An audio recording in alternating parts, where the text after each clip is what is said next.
Rebirth of villains perfect story episode 3। Mrityunjay ने phone काटा और अपना अधूरा नाश्ता छोड़कर वहां से चला गया। योगिता उसे जाते हुए देखकर बोली, मृत्यु तुझे आगे बढ़ना पड़ेगा।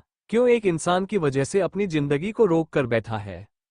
योगिता की बात पर शिवांगी एक तक बस उसे ही देखती रही क्योंकि उसके दिमाग में अब बहुत सारे सवाल आने लगे थे मृत्युंजय की एग्जिस्टेंस पर।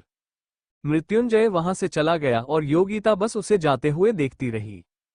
तनु अपनी जगह से उठकर शिवांगी के पास आई और उसके पैरों से लिपटे हुए बोली, माँ पापा कहाँ गए हैं। शिवांगी को तनु का मृत्युंजय को पापा बोलना बिल्कुल अच्छा नहीं लगता था, लेकिन वह तन्नू के ऊपर गुस्सा नहीं करना चाहती थी, इसीलिए वो बोली, वो अपने ऑफिस गए हैं, उन्हें काम है, अब आप अपने रूम में जाइए। तनु ने हाँ किया और अपनी डॉल को लेकर वहां से अपने रूम की तरफ चल पड़ी।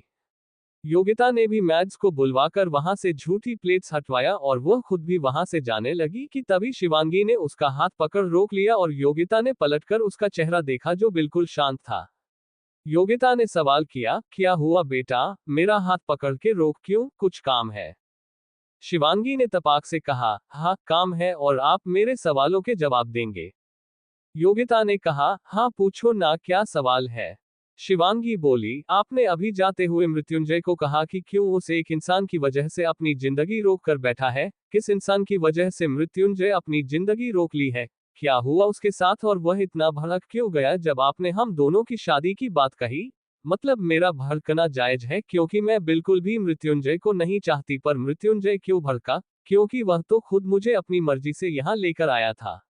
योगिता अपना हाथ शिवांगी के हाथ से छुड़ाते हुए बोली, वह तुम्हें अपनी मर्जी से नहीं लेकर आया है और ना ही वह तुम्हें चाहता है, वह तनु को चाहता है, इसीलिए तुम्हें लेकर आया है। क्योंकि तुम तनु की माँ हो, वो सिर्फ और सिर्फ तनु को चाहता है अपनी जिंदगी में और उसे ही अपनी पूरी दुनिया मानता है। उसका तुमसे कोई ताल्लुक नहीं है, पर मैं चाहती हूँ कि तुम्हारा उससे ताल्लुक हो, तुम उससे शादी करो, वह अपनी जिंदगी में आगे बढ़े, मैं ये चाहती हूँ। शिवांगी को अभी भी योगिता की बात समझ में नहीं आई तो उसने उससे सवालिया नजरों से देखा और बोली, क्या मतलब कि मृत्युंजय मुझे तनु की वजह से यहाँ लेकर आया है और मृत्युंजय को तनु क्यों चाहिए, और आप किसी इंसान की बात कर रही है, मुझे कुछ समझ में नहीं आ रहा है, प्लीज आप मुझे अच्छे से एक्सप्लेन करिए आंटी जी।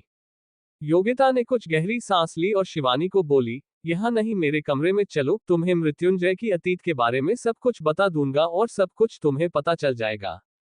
वहीं दूसरी तरफ लाइफ केयर हॉस्पिटल अस्पताल के बाहर एक बेंटले आकर खड़ी हुई और उसके अंदर से मृत्युंजय अपने बिजनेस सूट को पहने उसमें से बाहर निकाला और उसके साथ उसके कुछ आदमी भी बाकी कर से बाहर निकले और वह सारे के सारे अपने तेज और रोब कदमों से हॉस्पिटल के अंदर गए। मृत्युंजय का एक आदमी रिसेप्शन पर गया और उसने जश्न ओबरॉय के रूम के बारे में पूछा तो उस रिसेप्शनिस्ट ने तुरंत बता दिया। मृत्युंजय अपने दो आदमियों के साथ लिफ्ट के अंदर गया और बाकी सारे आदमी सीडीओ से होते हुए गए। कुछ देर में लिफ्ट 12वीं मंजिल पर रुकी और मृत्युंजय वहां से बाहर आया और सीधा वहां के मेन वार्ड की तरफ जाने लगा। रूम नंबर 21 के बाहर बेंच लगी हुई थी और इस बेंच पर एक 40-45 साल की औरत और उसी के साथ खड़ा 50 साल का एक आदमी जो कि आपस में कुछ बात कर रहे थे वो मृत्युंजय को नजर आए। ये 40 साल की औरत थी जश्न की मां किरण ओबरॉय और वो 50 साल के आदमी थे जश्न के पिता विक्रम ओबरॉय। उन दोनों का चेहरा बहुत ही ज्यादा माइलेज था क्योंकि पिछले 15 दिनों से जश्न हॉस्पिटल में एडमिट था।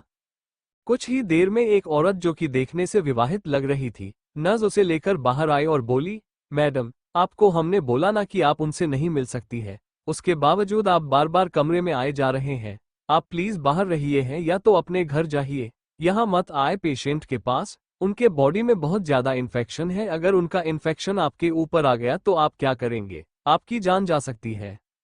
वो औरत जिसकी उम्र लगभग 27 साल के आसपास लग रही थी वो जश्न की पत्नी थी, एकता ओबोरॉय।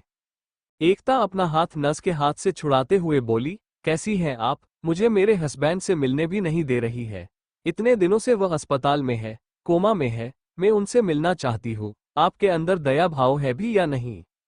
नर्स एकता से बहुत ज्यादा परेशान हो चुकी थी इन 15 दिनों में और वह थोड़ा सख्ती से बोली, मैडम आप अंदर जा सकती हैं और अगर आपको इन्फेक्शन चढ़ गया ना तो मैं आपका ट्रीटमेंट बिल्कुल नहीं करने वाली और जो डॉक्टर आपका ट्रीटमेंट करेगा मैं उसे साफ साफ बोल दूंगी कि आप अपने हस्बैंड के पास गई थी। मैं भी देखती हूँ ऐसा कौन डॉक्टर है जो आपको बिना सुनाए आपका ट्रीटमेंट करेगा, सब सिर्फ आपको ताना मारेंगे, वो भी बहुत कड़वे वाले। किरण ने अपना हाथ दिखाकर नस को शांत किया और फिर एकता को अपने पास बुलाकर बोली, एकता यहाँ शांति से बैठ जाओ बेटा। ये लोग बहुत बेरहम हैं, हमें हमारे बेटे से मिलने भी नहीं देते। कहने को तो जश्न का परिवार बहुत बड़ा था, रईस था, लेकिन कॉमन सेंस शायद उनके अंदर खत्म हो चुकी थी। मृत्युंजय वहां जश्न के परिवार का तमाशा खड़े हुए देख रहा था। उसके बाद उसने जश्न के रूम में जाने का प्लान ड्रॉप किया और सीधा जिस डॉक्टर ने जश्न का इलाज किया था उस डॉक्टर के केबिन में चला गया। वो डॉक्टर उस वक्त एक दंपति से प्रेगनेंसी को लेकर कुछ बातें कर रहा था कि तभी मृत्युंजय अचानक से दरवाजा खोला और डॉक्टर मृत्युंजय को वहां देखकर एकदम हैरान हो गए। प्रेग्नेंट लेडी को देखकर एक पल के लिए मृत्युंजय वही थम सा गया। उसे कुछ धुंधली और पुरानी बातें याद आने लगी, जिसमें एक लड़की थी जो कि दिखने में प्रेग्नेंट लग रही थी और एक आदमी था जो उसके बहुत ही ज्यादा केयर कर रहा था। मृत्युंजय उन यादों को जी ही रहा था कि तभी डॉक्टर की उसे आवाज आए, मिस्टर अग्निवेश, आप अचानक से, कोई सीरियस कंडीशन तो नहीं हुई ना आपको? मृत्युंजय डॉक्टर की बात सुनकर होश में आया और तीखी नजरों से डॉक्टर को देखते हुए बोला, मतलब आप चाहते हैं कि मुझे कोई सीरियस कंडीशन हो जाए, कोई सीरियस बीमारी हो जाए? मैंने आपके कुछ बिगड़ा तो नहीं है अभी तक डॉक्टर, लेकिन शायद आप चाहते हैं कि मैं आपके कुछ बिगाड़ दूं, और वह भी बहुत बुरी वाला। डॉक्टर मृत्युंजय की बात सुनकर डर गए और वो बोले, नहीं नहीं, मैं ऐसा कुछ नहीं चाहता कि आपको कोई बीमारी हो या किसी सीरियस कंडीशन में फंस जाए। मैं तो बस ऐसे जनरली ऐसे डॉक्टर पूछ रहा था, आप तो पर्सनल ले गए मेरी बातों को। मृत्युंजय ने डॉक्टर की बातों को इग्नोर किया और फिर गुस्से भरी नजरों से उन कपल को देखा और फिर वो कपल भी वहां से तुरंत मृत्युंजय के डर से वहां से चले गए। योगिता का कमरा। शिवांगी योगिता के कमरे में बैठी हुई थी और योगिता ने अच्छे से कमरे का दरवाजा लगाया और शिवांगी के पास आकर बैठी और उसका हाथ पकड़ते हुए बोली, जो मैं तुम्हें बताने वाली हूं प्लीज मृत्युंजय को मत बताना कि मैं तुम्हें बताया है। शिवांगी ने उसके हाथ को कसकर पकड़ते हुए कहा, आप बताइए। योगिता ने पहले कुछ देर तक शिवांगी को वैसे ही देखा और फिर बोली, मृत्युंजय किसी से प्यार करता था 7 साल पहले जब वो 21 साल का था। शिवांगी को समझ में नहीं आया तो वो बोली, मतलब, और अगर वो किसी और से प्यार करता है तो मुझे और मेरी बेटी को यहाँ क्यों लेकर आया है? आखिर उसे मेरी बेटी क्यों चाहिए? योगिता ने गहरी सांस ली और बोली, वह चाहकर भी अपने प्यार को वापस नहीं ला सकता क्योंकि उसका प्यार, उसकी मोहब्बत अब इस दुनिया में नहीं है। उस जश्न ओबोरॉय ने छीन लिया उसके प्यार को उससे। मृत्युंजय कुछ नहीं कर पाया और उसकी मोहब्बत उससे दूर चली गई। 7 साल पहले मृत्युंजय बिल्कुल भी वैसा नहीं था जैसा वो अब है। मृत्युंजय पहले बिजनेसमैन नहीं था, उसे अपने फादर का बिजनेस बिल्कुल पसंद नहीं था। उसे कुछ अलग, कुछ हटकर करना था अपनी जिंदगी में और बाकी रहा मृत्युंजय का ऑरा और उसका सख्त लेजा, वो पहले भी बरकरार था। मृत्युंजय एक माफिया डॉन के अंदर काम करता था, उसका राइट हैंड। भले ही आज मृत्युंजय खुद एक बड़ा माफिया डॉन है। गहरी रात, गहरा सन्नाटा और इस सन्नाटे को चीरते हुए चलती एक बंदूक की गोली। एक आदमी जो नीचे जमीन पर खून से लटपट पड़ा था और दूसरा आदमी जिसके एक हाथ में गन थी, दूसरा हाथ पॉकेट में और उसका एक पैर जमीन पर और दूसरा पैर उस पहले की छाती पर जहां से खून रिस रहा था। वो दूसरे आदमी और कोई नहीं बस कि मृत्युंजय ही था। पहले मृत्युंजय के बियर्ड्स नहीं थी, इसलिए अगर उसे वक्त का आदमी आज 7 साल बाद मिथुन चक्रवर्ती देखने आ जाए तो वो उसे पहचान नहीं पाएगा। मृत्युंजय का वही सख्त और कोल्ड, गुस्से से भरा चेहरा और उसकी वो गर्म आंखें जो उस मरे हुए आदमी को एक टक घूरे जा रही थी। लेकिन मृत्युंजय को यह नहीं पता था कि कोई और भी था वहां पर जो कब से एक आदमी को मरते हुए देख रही थी। जैसे ही उस लड़की ने गोली चलने की आवाज सुनी, उसने झट से अपने कानों पर हाथ रखा और जोर से चिल्लाई, AHHH। मृत्युंजय को बिल्कुल एहसास नहीं था कि वहां पर कोई और लड़की भी है। उसने झट से उस तरफ देखा तो वह लड़की तुरंत मृत्युंजय से डरकर वही बर्फ की तरह जम गई।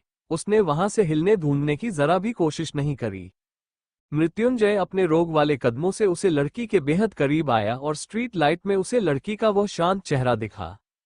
5 फुट 4 इंच हाइट, दूध जैसा गोरा रंग, बड़ी बड़ी पलके और वो ब्लैक कलर की ब्यूटीफुल आईज, बदन पर व्हाइट कलर की कुर्ती और ब्लू कलर की रफ जीन्स पहने और गले में मल्टी कलर स्कार्फ। वो लड़की किसी टॉम बॉय से काम नहीं लग रही थी।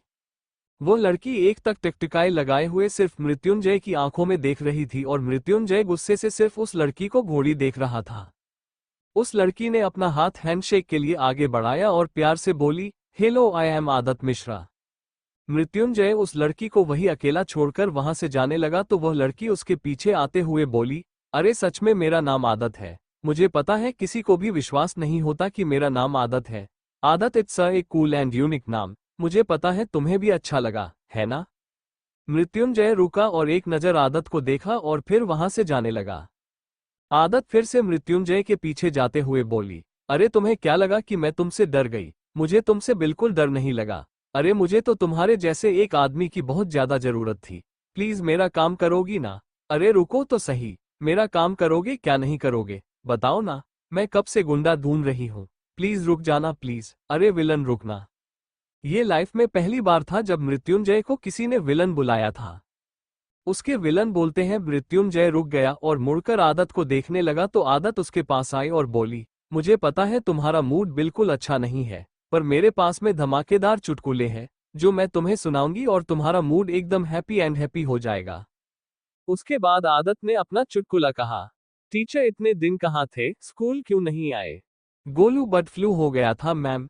टीचर पर ये तो पक्षियों को होता है, इंसानों को नहीं। गोलू इंसान समझा ही कहाँ आपने, रोज तो मुर्गा बना देती हो।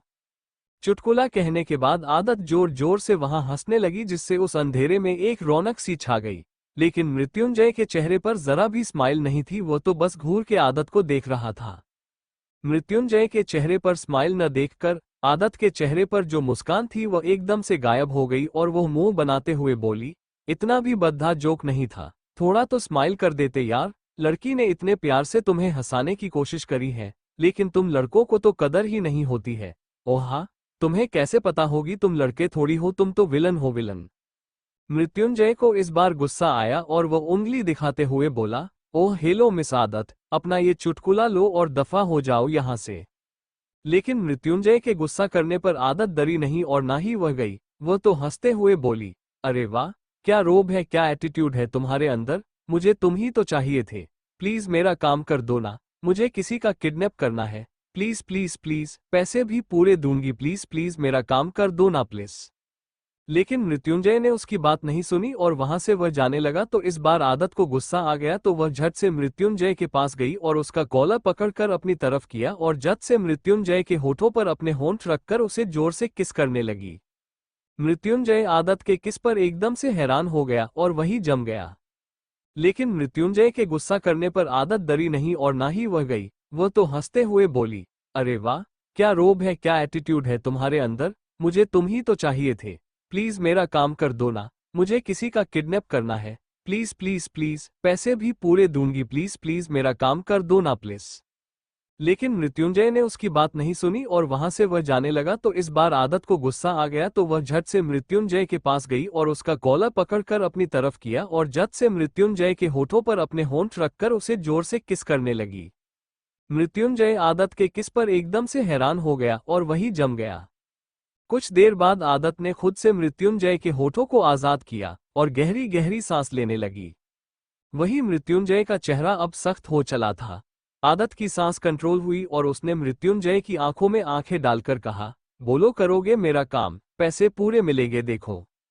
मृत्युंजय ये सुन आदत के बेहद करीब आया और उसके सीने पर हाथ रखकर उसे जोर से पीछे धक्का दिया, जिससे आदत नीचे जमीन पर गिर गई और मृत्युंजय उसे वही अकेला छोड़कर अपनी कर लेकर निकल गया।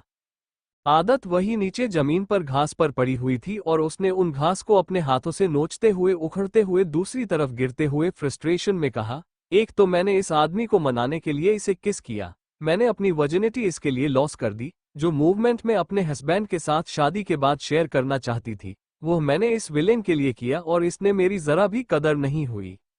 लेकिन फिर अपनी बात पर सोचते हुए आदत बोली, क्या सच में किस से वर्जिनिटी लॉस हो जाती है क्या? Let me Google.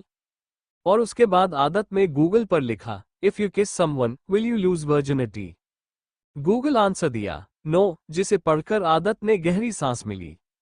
आदत फोन बंद करके खुद से बोली, चलो अच्छा है मेरी वर्जिनिटी तो नहीं खोई, लेकिन मैंने किस तो कर दिया ना इस आदमी को, अब तो मैं इसे अपनी फ्रेंड का किडनैप करवा के रहूंगी। अगले दिन स्कूल रैली। स्कूल में जीस माफिया डॉन के अंदर मृत्युंजय काम करता था। उस माफिया डॉन का बेटा 12th स्टैंडर्ड में पढ़ता था और आज स्कूल में स्पोर्ट्स डे था और डॉन मृत्युंजय को लेकर वहां आया था। स्कूल के बाहर में गेट पर आदत खड़ी थी और कब से गार्ड के साथ लड़ी जा रही थी, क्योंकि आदत को कहीं से पता लग चुका था कि मृत्युंजय किसी डॉन के अंडर काम करता है और वो आज यहाँ स्कूल में आया है। आदत को न्यूज़पेपर के जरिए ये सब पता चला। आदत गुस्से से गार्ड को बोली, अरे मैं जानती हूँ उस आदमी को, आप क्यों नहीं मिलने दे रहे हो मुझे, मिलने दो ना। वो गार्ड अब आदत को मना करते करते थक चुका था, इसलिए इस बार वो थोड़ी शक्ति में बोला, मैडम बोलना आपको कि आप उनसे नहीं मिल सकती है तो भी और जबरदस्ती कर रही है। वही स्पोर्ट्स डे ग्राउंड में एज यूजुअल हो रहा था और वहां से मेन गेट के बाहर का नजरिया साफ साफ देखा जा सकता था और मृत्युंजय की नजर बार बार आदत के ऊपर जा रही थी और वह उसका गार्ड से बहस करना बर्दाश्त नहीं हो रहा था, जिस वजह से वो अपने डॉन को एक्सक्यूज करके वहां से उस आदत की तरफ बढ़ गया।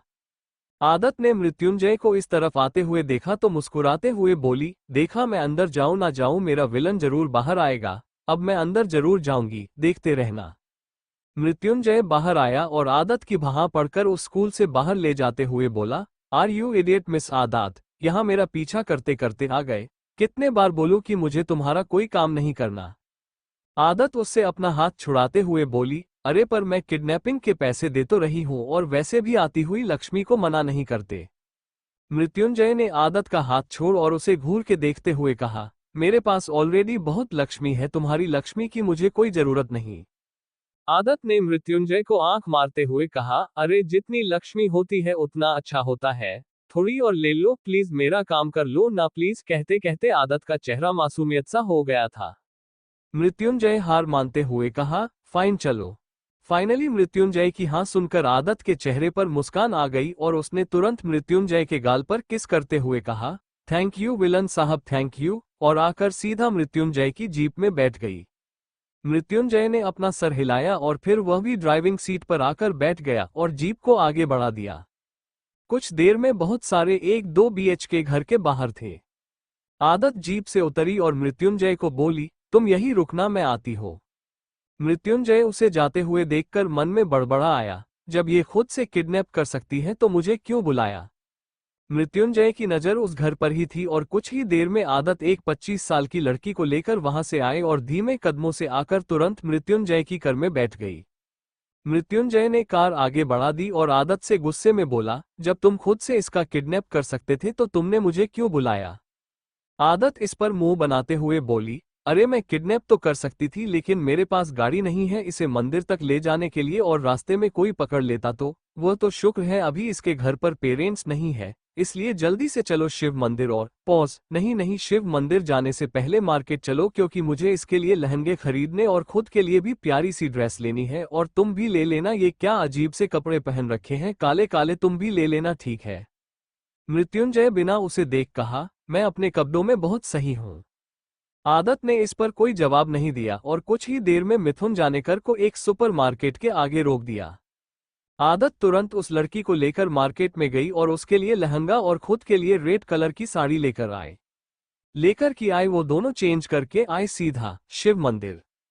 अंदर उस लड़की के और उस लड़की के प्रेमी के फेरे चल रहे थे और आदत बहुत खुशी से उन दोनों को देखकर उनके ऊपर फूलों की बरसात किया जा रही थी। आदत की स्माइल उस वक्त इतनी ज्यादा खूबसूरत थी कि मृत्युंजय उसकी स्माइल में कहीं खोता रहा। कुछ ही देर में पंडित जी ने कहा, विवाह संपन्न हुआ, अब से आप दोनों पति पत्नी रहे। उन्होंने आगे बढ़कर पंडित जी का आशीर्वाद लिया और फिर वह आदत के गले लगते हुए बोले, थैंक यू सो मच आदत, अगर तू नहीं होती ना तो हम दोनों कभी नहीं मिल पाते और मेरे पापा उस गुंडे से मेरी शादी करा देते। थैंक यू सो मच आदत, और आई लव यू, और मैं चाहती हूँ कि तेरी लाइफ में भी कोई ऐसा आदमी आए जो तुझे हमेशा प्रोटेक्ट करे और तेरी हर बात को माने, और स्पेशली तेरी यह जो झल्लापन है ना उस जिए और झेले। कहते हुए वो लड़की हंसने लगी। ये लाइन सुनते ही आदत की अपने आप नजर मृत्युंजय की तरफ चली गई और मृत्युंजय की नजर भी आदत की नजरों से जा टकराए। जैसे ही दोनों की नजरें एक दूसरे की नजरें से मिली, दोनों की बॉडी में एक अलग सी फीलिंग का जन्म हुआ। पंडित जी की लाइन सुनते ही आदत की अपने आप नजर मृत्युंजय की तरफ चली गई और मृत्युंजय की नजर भी आदत की नजरों से जा टकराए। जैसे ही दोनों की नजरें एक दूसरे की नजरें से मिली, दोनों की बॉडी में एक अलग सी फीलिंग का जन्म हुआ। कुछ देर बाद मृत्युंजय ने आदत के दोनों दोस्तों को एक होटल के बाहर छोड़कर और उसके बाद मृत्युंजय ने फिर से अपनी जीप को स्टार्ट कर दिया। रास्ते में मृत्युंजय ने आदत से पूछा, कहाँ रहती हो बताओ। आदत इस सवाल पर कुछ पल के लिए खामोश रही, लेकिन फिर उसने बोला, मेरे पास घर नहीं है, मैं कहीं भी रह लेती हूँ, तुम मुझे कहीं भी उतार दो। मृत्युंजय को आदत की बात समझ में नहीं आई तो वह बोला, वॉट डू यू मीन कि तुम्हारे पास घर नहीं है, इतने सालों से रह कर रही हो। 3 साल पहले मैंने अपने सभी घर वालों को खो दिया और साथ ही मैंने अपना घर भी खो दिया। मेरा घर खंडार हो चुका है जहां मैं रहती हूँ, लेकिन दिल्ली नहीं। वहां रहकर मुझे बहुत अजीब सी फीलिंग होती है, इसलिए कभी इस रिश्तेदार के घर तो कभी उसे रिश्ते के घर चली जाती हूँ, और जिस दिन रिश्तेदार अपने घर में जगह नहीं देते उस दिन मंदिर की सीढ़ियां पर रात गुजरती है। आदत ने बिना किसी एक्सप्रेशन के जवाब दिया। मृत्युंजय ने आदत की बात पर उसे कुछ पल के लिए देखा और उसके बाद शांति से अपनी कार को चलता रहा, और कुछ ही पल में एक बड़ी सी बिल्डिंग के सामने आकर उसकी जीप रुकी। आदत ने सवाल किया, ये कहाँ लेकर आए हो तुम मुझे? मैंने कहा ना कि तुम मुझे कहीं भी उतार सकते थे। मृत्युंजय ने सिर्फ इतना कहा, जीप से उतरो। आदत अपनी साड़ी का पल्लू संभालते हुए जीप से उतरी और उसके बाद मृत्युंजय के पीछे पीछे चलने लगी। कुछ ही देर में वो दोनों एक फ्लैट के अंदर थे। वो फ्लैट काफी बड़ा था और सुंदर था। उस फ्लैट में सारी चीज लग्जरियस थी। आदत ने सवाल किया, ये किसका फ्लैट है? मृत्युंजय वॉशरूम की तरफ जाते हुए जवाब दिया, मेरा। और फिर वॉशरूम का दरवाजा बंद कर दिया। आदत खुद से बोली, यह इतना महंगा फ्लैट इस विलन का है। अरे बाप रे, कहीं मर्डर बर्डर तो नहीं करता? शायद मर्डर ही करता है, तभी तो इतना पैसा होगा इसके पास कि इतना महंगा फ्लैट खरीदना है। अरे हाँ, पैसों से याद आया, मैंने तो इसे अभी तक पैसे भी नहीं दिया। उसके बाद आदत पूरे फ्लैट का मुआयना करने लगी। हर चीज सलीके से रखी हुई थी।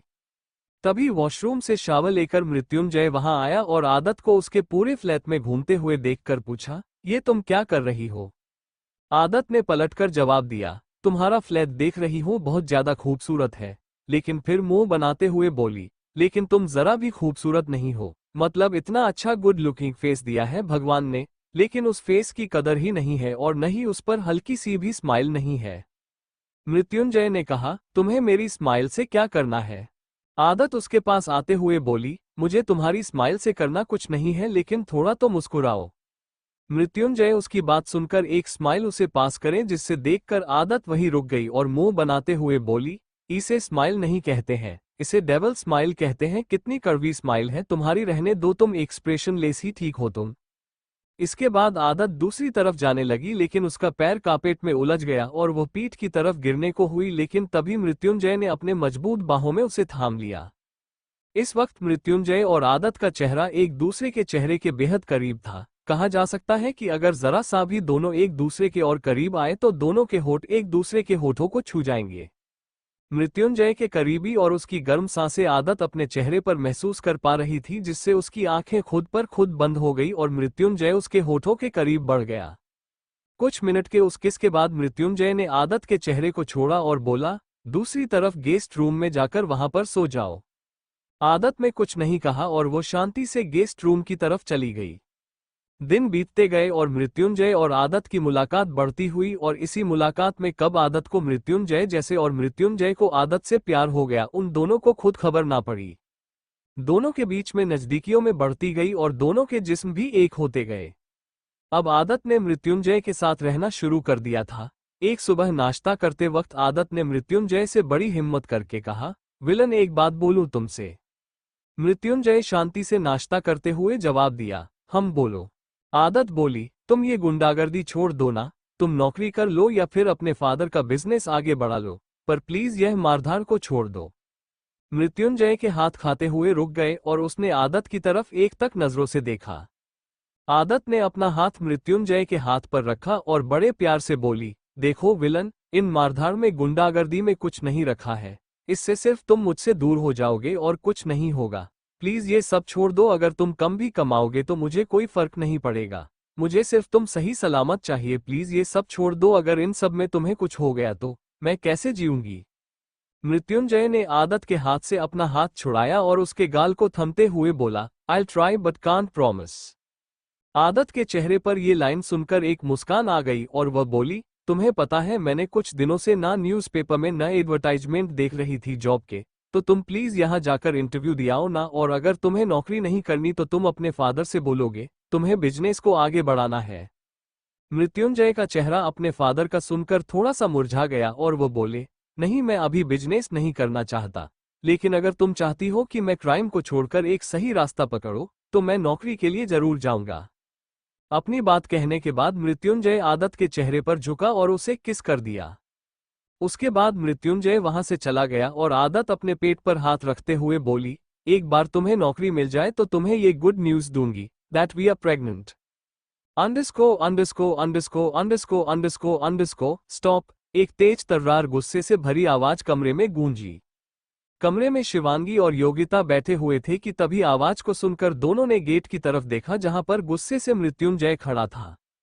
मृत्युंजय कमरे के अंदर आया, शिवांगी का हाथ पकड़कर उसे खड़ा किया और योगिता से गुस्से से बोला, आपने मेरे पास्ट के बारे में इसे बात कर बहुत बड़ी गलती कर दी है। अब आपकी यह गलती की सजा तो मेरी प्यारी रैबिट क्वीन को ही मिलेगी। We ready for bad punishment, चलो। कहने के बाद मृत्युंजय खींचकर शिवांगी को वहां से ले गया और सीढ़ियों से होते हुए अपने कमरे में लेकर और शिवांगी को बेड पर धक्का दिया। उसके बाद मृत्युंजय ने लात मारकर दरवाजे को बंद किया और शिवांगी की ओर बढ़ने लगा और शिवांगी डर से अपने पर पीछे सरकाते हुए बेड के सिरहाने पर पहुंच गई। मृत्युंजय बिना देरी किए शिवांगी के ऊपर आ गया और उसे गुस्से से घूरने लगा। शिवांगी डरते हुए बोली, प्लीज डोंट डू इट, मैं बार बार सहन नहीं कर सकती, लीव मी। पर इससे आगे के शब्द उसकी हलक में अटके रह गए क्योंकि मृत्युंजय ने उसे खामोश करने के लिए उसके होंठों को अपने होंठों में दबा लिया था। शिवांगी हैरान रह गई, उसकी आंखें फटी रह चुकी थी, लेकिन ना जाने क्यों आज उसने मृत्युंजय का विरोध नहीं किया, उल्टा आज उसके दिल की धड़कनें तेज हो गई मृत्युंजय के तपते होंठों को खुद पर हावी होते देख। मृत्युंजय के होंठ इस पल पूरी तरह से शिवांगी के होंठों पर हावी थे। वो अपने पूरे बदन का भार शिवांगी के ऊपर ले गया तो वही एक अनजान एहसास के चलते आज शिवांगी ने भी मृत्युंजय को अपनी मनमानी करने दी और अपनी आंखें बंद कर खुद को मृत्युंजय की बाहों में सौंप दिया। और मृत्युंजय, वो पागल हुआ जा रहा था शिवांगी के होंठों के मुलायम मखमली एहसास से। दोनों की सांसें आपस में उलझने लगी कि तभी मृत्युंजय ने महसूस किया कि शिवांगी सांस नहीं ले रही है और ये महसूस करते ही मृत्युंजय ने धीरे से उसके होंठों को रिहा किया और फिर उसकी पीठ सहलाते हुए लंबी आहें भरते हुए बोला, ब्रेथ रैबिट क्वीन, ब्रेथ। ये सुनते ही शिवांगी ने काफी देर तक लंबी लंबी गहरी सांस लिए, जैसे पहले वह मृत्युंजय की किस से सांस लेना तक भूल गए। और मृत्युंजय ने जब महसूस किया कि अब शिवांगी ने जरूरत के हिसाब से सांस ले ली है तो एक बार फिर उसने शिवांगी के सुर्ख होठों को अपने दांतों तले दबा दिया जिससे शिवांगी की सिसकी निकल गई। दोनों एक दूसरे को किस करने में डूबे थे कि तभी मृत्युंजय का कांटा, एक फोन की घंटी बज पड़ी जिसकी आवाज मृत्युंजय की जेब से आ रही थी। मृत्युंजय ने अपना फोन निकाला और स्क्रीन पर शो हो रहे नाम को बहुत ही गुस्से वाली नजरों से देखा और फिर वहां से बिना कुछ कहीं निकल गया। अचानक से मृत्युंजय शिवांगी के ऊपर से उठा तो शिवांगी को ऐसा लगा कि जैसे उसकी बॉडी से किसी ने कोई हिस्सा अलग कर दिया क्योंकि उसे अपना शरीर बहुत हल्का हल्का फील हो रहा था। मृत्युंजय शिवांगी को अकेला छोड़कर वहां से जा चुका था और शिवांगी खुद को बेड पर समेटे हुए बैठी हुई थी और आदत और मृत्युंजय के बारे में सोच रही थी। शिवांगी खुद से बोली, मृत्युंजय के आ जाने की वजह से योगिता आंटी मुझे आदत के बारे में सब कुछ नहीं बता पाए। आखिर आदत गई कहाँ और है कहाँ वह, और अगर मृत्युंजय आदत से प्यार करता है तो वह मुझे क्यों लेकर आया और आदत प्रेग्नेंट थी। ये बात मृत्युंजय को पता है या इसे उस बारे में पता ही नहीं है। ओ माय गॉड, बहुत ज्यादा कंफ्यूजन है। वहीं दूसरी तरफ मृत्युंजय अपनी कार को बहुत ही ज्यादा तेजी से ड्राइव करते हुए एक पब में आया। पब देखने से ज्यादा क्लासी नहीं लग रहा था, वह एवरेज था। पर मृत्युंजय को हर टाइप की जगह में एडजस्ट होने की आदत थी। मृत्युंजय ने अपनी नजर चारों तरफ घुमाई कि तभी कोने में उसे सोफे पर एक आदमी ब्लैक कोट पहने नजर आया जिसने एक हाथ में शराब की बोतल पकड़ रखी थी जिसे वह घुट घुट भर के पी रहा था और दूसरे हाथ में सिगरेट थी जिसके वह कस लेकर धुआं पूरे पब में फैलाया जा रहा था। मृत्युंजय अपने भारी कदमों से उसके पास आया तो उस आदमी ने अपनी नजर ऊपर करके मृत्युंजय को देखा और वो बोला, वेलकम मिस्टर अग्निवेश, वेलकम। उस आदमी की बोलने की ट्यून अमेरिकन थी और उसका चेहरा भी अभी अंधेरा होने की वजह से नहीं दिख रहा था। पूरे पब में इस वक्त डिस्को लाइट थी और फ्लो पर लोग डांस एंजॉय कर रहे थे। वो लड़का खड़ा हुआ और अपनी बोतल को नीचे टेबल पर रखकर अपने होठों से सिगरेट को लगाकर उसके कश भरकर धुआं मृत्युंजय के फेस पर छोड़कर उसके करीब आया तो दिखने से वो आदमी फॉरेनर था। वो लड़का जिसकी उम्र लगभग 25 साल के आसपास ही लग रही थी, वो मृत्युंजय को एक तेरी मुस्कान से देखते हुए बोला, Mrityunjay Agnivesh, welcome to my world, my hell world. Mrityunjay मुस्कुराया और बोला, Oh really, if this pub is your hell world, then I should laugh on you louder. I am feeling very insulting after meeting a person like you. Our standard does not match from any angle and now I am getting angry here. So tell me in what way should I hurt you to control my anger?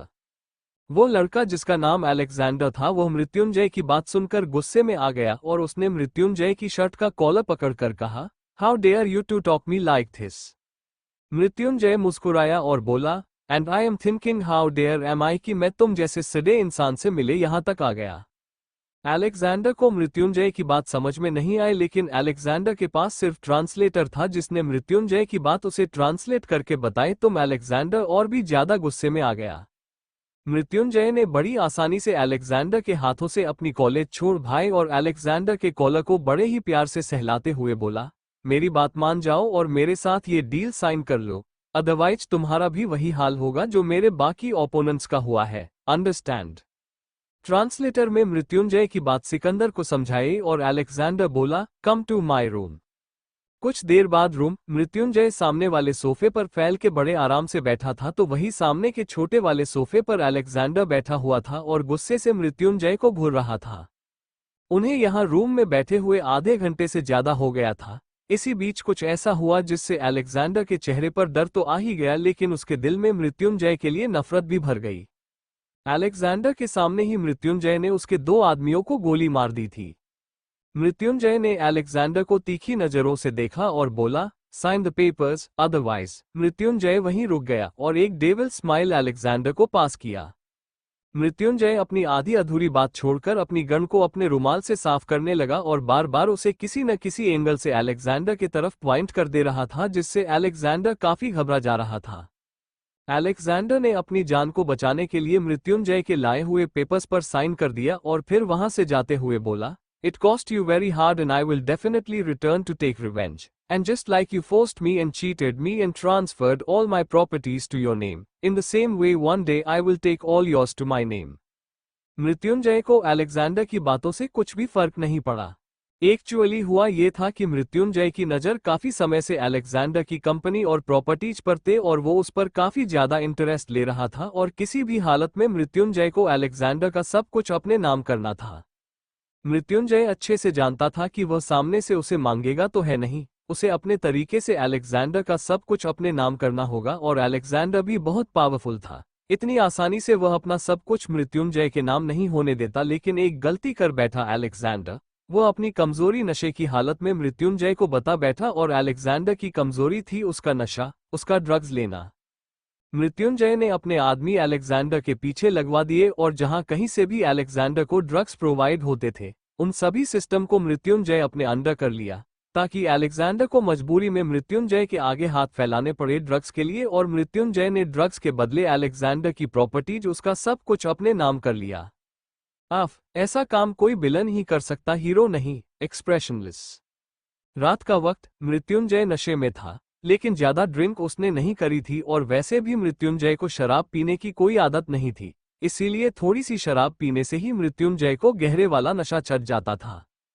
आज मृत्युंजय ने नशा आदत की वजह से किया था। जब से योगिता ने आधी अधूरी बात ही सही लेकिन शिवांगी को बताई थी तब से मृत्युंजय आदत को बहुत ही ज्यादा याद कर रहा था और उसने उसी की याद में आज ड्रिंक कर लिया। मृत्युंजय कैसे तैसे सीढ़ियां चढ़कर ऊपर तो आ गया लेकिन कॉरिडोर में उसका पैर फिसल गया लेकिन उससे पहले कि वो नीचे गिर पता तो 2 सॉफ्ट हाथों ने उसे थाम लिया।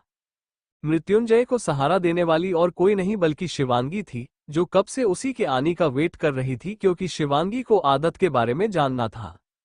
लेकिन जब शिवांगी ने मृत्युंजय को ड्रंक कंडीशन में देखा तो वो समझ गई कि वो उससे आदत के बारे में अभी नहीं जान सकती। मृत्युंजय को शिवांगी के चेहरे में बार बार आदत का चेहरा आता और जाता हुआ नजर आ रहा था। उसे ठीक से ना शिवांगी नजर आ रही थी न ही आदत। शिवांगी किसी तरीके से उस भारी भरकम मृत्युंजय को उसके कमरे में लेकर आई और बेड पर लेटा दिया और उसे ठीक से ब्लैंकेट उड़ते हुए बोली, तुम सो जाओ, ठीक है, मैं तनु के कमरे में चली जाऊंगी आज। लेकिन शिवांगी इससे पहले कि वहां से जा पाती मृत्युंजय ने उसका हाथ पकड़ा और अपनी तरफ खींचकर अपने ऊपर कर दिया। मृत्युंजय शिवांगी के बालों को उसके कान के पीछे करते हुए बोला, दिस इज सो बैड आदत, तुम मुझे अपनी आदत लगने पर ऐसे बार बार मुझे छोड़कर नहीं जा सकती। शिवांगी तुरंत समझ गई कि इस वक्त वो उसके चेहरे में आदत का चेहरा देख रहा है। शिवांगी बोली, मृत्युंजय मैं आदत नहीं हूं, मैं शिवांगी हूं, प्लीज मुझे छोड़ दो।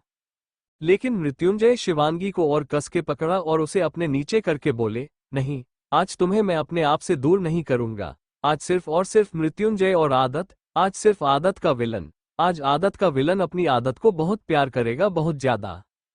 शिवांगी को कुछ रिएक्ट करने का मौका नहीं मिला और मृत्युंजय ने उसके होठों को अपने होठों में भर लिया। शिवांगी बोली, मृत्युंजय मैं आदत नहीं हूं, मैं शिवांगी हूं, प्लीज मुझे छोड़ दो। लेकिन मृत्युंजय शिवांगी को और कस के पकड़ा और उसे अपने नीचे करके बोले, नहीं, आज तुम्हें मैं अपने आप से दूर नहीं करूंगा। आज सिर्फ और सिर्फ मृत्युंजय और आदत, आज सिर्फ आदत का विलन। आज आदत का विलन अपनी आदत को बहुत प्यार करेगा, बहुत ज्यादा। शिवांगी को कुछ रिएक्ट करने का मौका नहीं मिला और मृत्युंजय ने उसके होठों को अपने होठों में भर लिया। मृत्युंजय लगातार किसी पागल आशिक आवारा की तरह शिवांगी के होठों का रस चूसने में लगा था और वही शिवांगी थी कि उसे बार बार पीछे धकेलना की कोशिश कर रही थी, लेकिन हमेशा नाकाम होती जा रही थी। शिवांगी के हाथ थक गए थे मृत्युंजय को पीछे तक खेलते हुए, जो देखकर मृत्युंजय ने कुछ पल के लिए उसके होठों को आजाद किया और उसके चेहरे पर आए बालों को कान के पीछे करते हुए बोला, जान, आज मत रोकना। अपने लिए जान शब्द सुनकर शिवांगी बस एक टक मृत्युंजय की आंखों में देखती रही और मृत्युंजय भी उसी की आंखों में देखता रहा और देखते ही देखते दोनों के होठ एक दूसरे के होठों में फिर से उलझ के रह गए। 15 मिनट की लॉन्ग, डीप, पैशनेट किस के बाद मृत्युंजय शिवांगी के होठों को आजाद किया और फिर थोड़ा सा ऊपर उठकर अपनी शर्ट के बटन खोलकर उसे अपनी बॉडी से अलग कर दी। मृत्युंजय ने फिर से शिवांगी के होठों को अपने होठों में भर लिया और इस बार यह किस डीप न होकर सॉफ्ट थी। मृत्युंजय शिवांगी को बहुत जेंटली और डिपली किस कर रहा था। उसकी किस में मोहब्बत थी और शिवांगी खुद भी बहकती जा रही थी और धीरे धीरे वो भी मृत्युंजय को किस करने लगी थी। शिवांगी का हाथ अपने आप ही मृत्युंजय के बालों में चला गया था। थोड़ी देर बाद मृत्युंजय ने किस ब्रेक की और फिर उसने शिवांगी की बंद आंखों देखी। इस वक्त शिवांगी अपनी आंखें बंद किए लंबी सांस ले रही थी। उसका हाथ अभी भी मृत्युंजय के बालों में था। मृत्युंजय ने शिवांगी के फोरहेड पर किस किया और काट लिया और उसके ऐसा करते ही शिवांगी ने झट से अपनी आंखें खोल मृत्युंजय को देखा। मृत्युंजय ने शिवांगी के हाथ को अपने बालों से हटाया और फिर उसने अपनी उंगलियों से उसकी उंगलियां को कैद किया और उसके दोनों हाथों को बेड से लगा दिया। मृत्युंजय का नशा उसके सर चढ़कर बोल रहा था और वही शिवांगी अभी भी मृत्युंजय में मदहोश होते जा रही थी। एक होश में था तो एक अपने होश खोकर अपने जज्बात दूसरे पर लुटा रहा था। मृत्युंजय ने अपनी वो डार्क हॉट शिवांगी के गले पर रखे और उसे वहां पर किसेज और बाइट्स की बरसात करना शुरू कर दी। शिवांगी अपनी लंबी लंबी आहें लेकर मृत्युंजय को और भी ज्यादा पागल और खुद को उसके करीब कर रही थी। मृत्युंजय धीरे धीरे नीचे आता था और उसने उसे क्लीवेज पर भी किस करना शुरू कर दिया। मृत्युंजय अब तक शिवांगी के साड़ी के पल्लू को उसके सीने से उतरकर दूसरी तरफ कर चुका था और शिवांगी के ऊपर नीचे होते हुए सीने को देखकर मृत्युंजय के अंदर एक आग से जल रही थी, जो अब वो बुझाना चाहता था, लेकिन वह आग बिना शिवांगी को पूरी तरीके से अपना बनाए बुझने वाली नहीं थी। मृत्युंजय ने धीरे से शिवांगी के कानों पर किस करके और बोला, please make me your, I want to be yours, I want to love you, I want to make this night beautiful with you, are you ready love. Shivangi, जो कि अब तक मृत्युंजय की बाहों में मदहोश हो चुकी थी और खुद को पूरी तरीके से उसकी बाहों में समर्पित कर चुकी थी, वह भूल चुकी थी कि मृत्युंजय उसे आदत समझकर इतना प्यार कर रहा है और उसने इसी फरेब के चलते मृत्युंजय को हाँ कर दिया। कुछ पल में दोनों के कपड़े बेड के नीचे पड़े हुए थे और दोनों का पूरा शरीर पसीने से भीगा हुआ था और दोनों के शरीर से ज्वालामुखी सी आग निकल रही थी। मृत्युंजय धीरे धीरे शिवांगी के अंदर जाता रहा और उसके साथ इंटीमेट होना शुरू कर दिया, जिससे शिवांगी को बहुत ज्यादा दर्द हुआ, क्योंकि शायद ये शिवांगी के साथ बहुत समय के बाद हो रहा था, जिस वजह से उसको दर्द हो रहा था। शिवांगी के मुंह से जो चीख निकल रही थी उन्हें मृत्युंजय सुन रहा था और भी ज्यादा एक्साइटेड हो रहा था।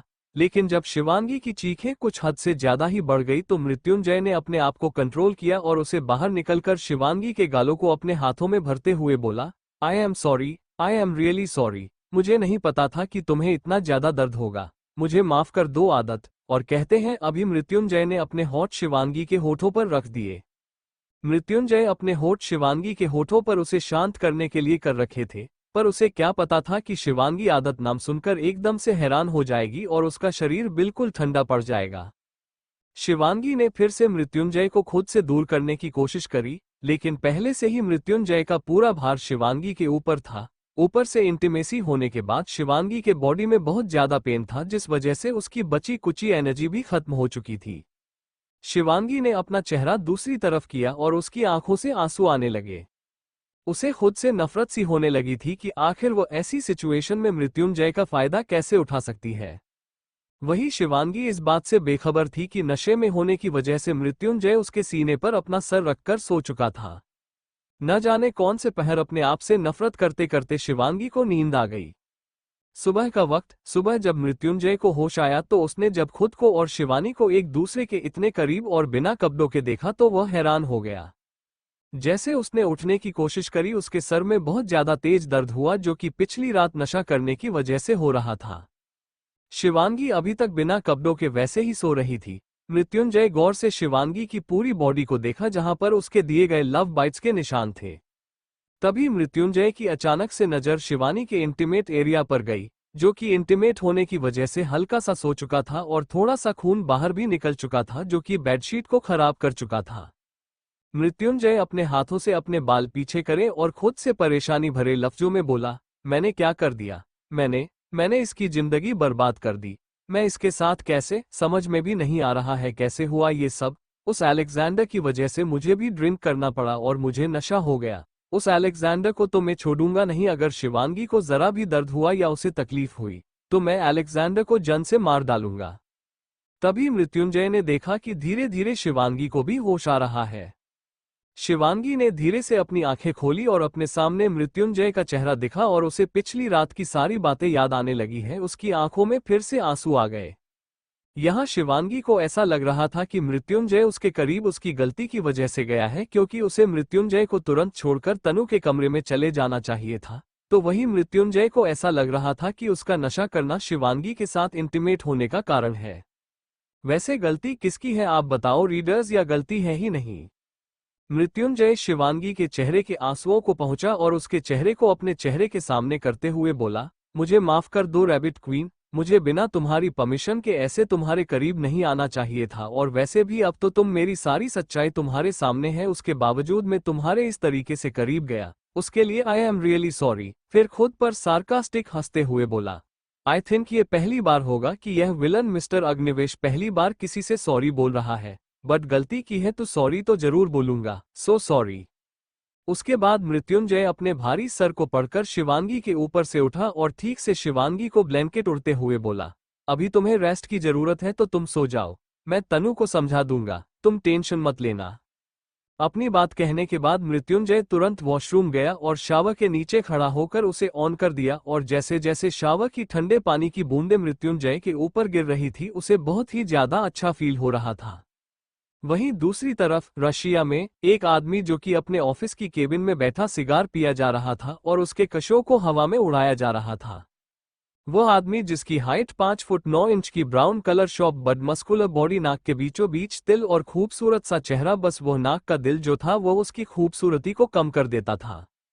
इन महाशय का नाम है निश्चय राठौर, जिन्हें पूरी दुनिया मिस्टर वोल्कानो के नाम से जानती है। निश्चय के केबिन का दरवाजा नॉक हुआ और निश्चय ने अपने वर्किंग टेबल पर बने एक बटन को प्रेस कर दिया और दरवाजा खुल गया, और एक खूबसूरत सी लड़की जिसकी उम्र 26 साल के आसपास लग रही थी, वो कमरे के अंदर दाखिल हुई और निश्चय के गुस्से से घूरते हुए बोली, मैं तुम्हारा कब से वेट कर रही थी और तुम्हें अब टाइम मिला है मुझसे मिलने का। तुम हमारी रिलेशनशिप के लिए रेडी हो या नहीं, या मैं इसे ओवर कर दूं? वैसे भी पापा मेरे लिए बहुत सारे रिश्ते ढूंढ रहे हैं इंडिया में, कोई ना कोई तो अच्छा लड़का मिल ही जाएगा मुझे। उन्हें कब से तुम्हारे लिए 2 साल से रोक के रखा है, और तुम हो कि तुम्हें अपने बिजनेस से और लड़कियों के जिस्म से फुर्सत ही नहीं। ये लड़की है आलिया, निश्चय की लॉन्ग टाइम गर्लफ्रेंड, और उससे शादी करने की उतावली। निश्चय जो अपनी सिगार को पिए जा रहा था, उसने उसे अपनी टेबल पर रखा और फिर उठकर उस लड़की के पास आया और आलिया को अपने करीब करते हुए बोला, ओ माय गॉड डार्लिंग, तुम्हें मैं कैसे छोड़ सकता हूँ। तुम एक ऐसी लड़की हो जो कि शादी करने के बाद भी मुझे बाकी लड़कियों के साथ खेलने के लिए मना नहीं करने वाली। You are so sweet and you don't worry. जैसे ही मुझे वह लड़की मिल जाएगी मैं तुमसे इमीडिएट शादी करूंगा, बस तब तक का वेट कर लो। आलिया के चेहरे पर निश्चय की बात सुनकर एक डेविल स्माइल आ गई और उसने आगे बढ़कर निश्चय की होठों को अपने होठों में जकड़ लिया, तो वही निश्चय ने भी आलिया के कमर पर अपने हाथ कस दिए और उसे अपने और करीब कर दिया, जिससे आलिया के सीने जो ऊपर नीचे हो रहा था वो निश्चय के चेस्ट से जाकर टकराया और निश्चय के अंदर आग पैदा करने लगे। Thank you for listening. मुझे उम्मीद है आपको ये स्टोरी पसंद आई होगी। अगर आपको पसंद आई है तो प्लीज़ लाइक और कमेंट करना ना भूलें और मोर स्टोरीज के लिए सब्सक्राइब करें। मिलते हैं नेक्स्ट वीडियो में।